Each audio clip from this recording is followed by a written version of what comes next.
नमस्कार. Doctor mommy चॅनलमध्ये तुम्हा सर्वांचं खूप खूप खूप स्वागत आहे.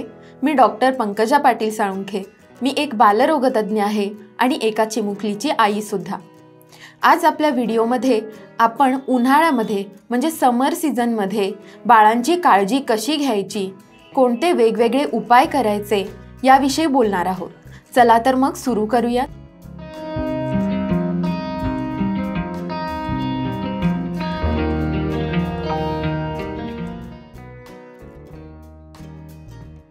ऊन तर खूप तापायला लागलं आहे. अगदी उन्हाळा खूप लवकर आल्यासारखं वाटतोय आणि या काळामध्ये आपली बाळं तर खूपच किरकिर करायला लागतात. तर मग या उन्हापासून त्यांचं संरक्षण कसं करायचं, कोणते वेगवेगळे उपाय करायचे?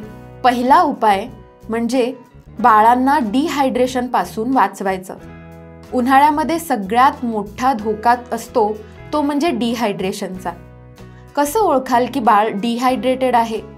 तर सगळ्यात सोपा उपाय म्हणजे बाळाचा युरिन आउटपुट, म्हणजे बाळ किती वेळा लघवी करतं. हे जर लघवी 5 ते 6 पेक्षा जास्त वेळा करत असेल तर याचा अर्थ आहे बाळामध्ये हायड्रेशन योग्य प्रमाणात आहे. पण जर बाळाचं लघवी करण्याचं प्रमाण जर कमी झालं असेल तर त्याचा अर्थ आहे की बाळाला डिहायड्रेशन झालं आहे. याच्याशिवाय बाळाची त्वचा ही डिहायड्रेटेड सुरकुतलेली दिसते. शिवाय बाळाचे डोळे खोल जातात, बाळाचे ओठ ड्राय दिसायला लागतात. तसेच बाळाचे म्युकोझल कॅव्हिटी म्हणजेच ओरल कॅव्हिटी सुद्धा ड्राय दिसायला लागते. तसंच बाळ लिथार्जिक किंवा इरिटेबल दिसायला लागतं. हे सगळे साइन्स तुमच्या बाळामध्ये असतील तर याचा अर्थ आहे की बाळाला डिहायड्रेशन झालं आहे. हे डिहायड्रेशन प्रिव्हेंट करण्यासाठी किंवा झालं असेल तर त्याच्यावर उपाय म्हणून काय कराल? तर बाळ जर 6 महिन्याच्या पेक्षा लहान असेल तर बाळाला फक्त आणि फक्त आईचं दूधच द्यायचं.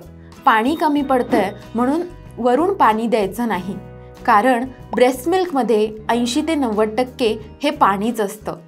याच्या व्यतिरिक्त आपण आईचा आहारातला पाण्याचा इंटेक वाढवू शकतो.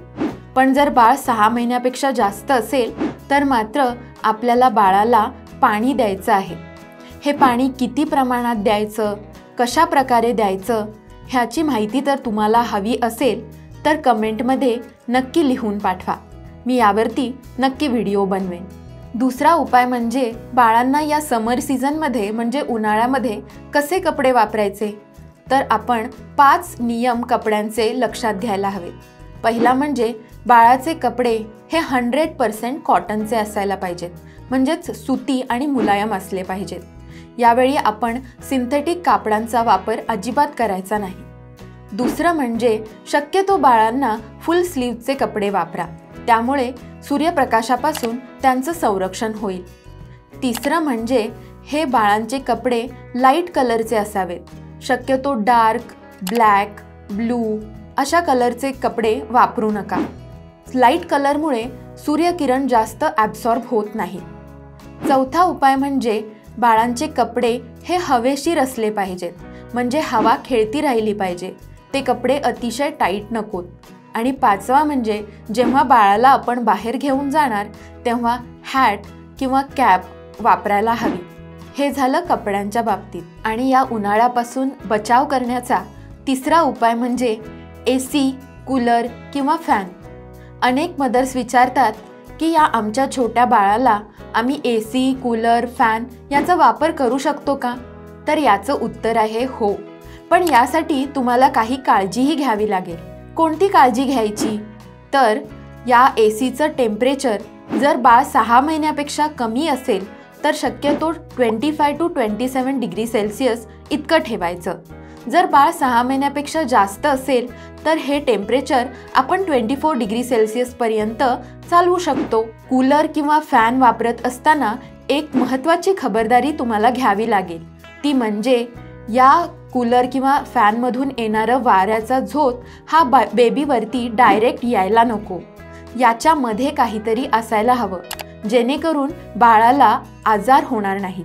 आणखीन एक गोष्ट तुम्ही करू शकता ती म्हणजे हे AC, फॅन किंवा कूलर बाळासाठी योग्य आहे की नाही याच्यासाठी आपण बाळाचं नेप ऑफ नेक म्हणजे मानेच्या बॅक साईडचा हा जो भाग असतो त्याचं टेम्परेचर हाताने चेक करायचं. जर नेप ऑफ नेक एकदम थंड असेल तर याचा अर्थ आहे की AC, कूलर किंवा फॅन हे खूप जास्त टेम्परेचर कमी करत आहे, म्हणजे बाळासाठी थंडी निर्माण करत आहे. पण नेप ऑफ नेक म्हणजेच बाळाच्या मानेचा भाग हा जर योग्य टेम्परेचरमध्ये असेल तर त्याचा अर्थ आहे की AC, कूलर किंवा फॅन बाळासाठी योग्य आहे. ह्या 3 खास टिप्स उन्हाळ्यासाठी तुमच्या बाळासाठी तुम्ही नक्की फॉलो करा. अशाच हेल्पफुल आणि इन्फॉर्मेटिव्ह व्हिडिओजसाठी डॉक्टर मॉमी चॅनेलला नक्की सबस्क्राईब करा. धन्यवाद.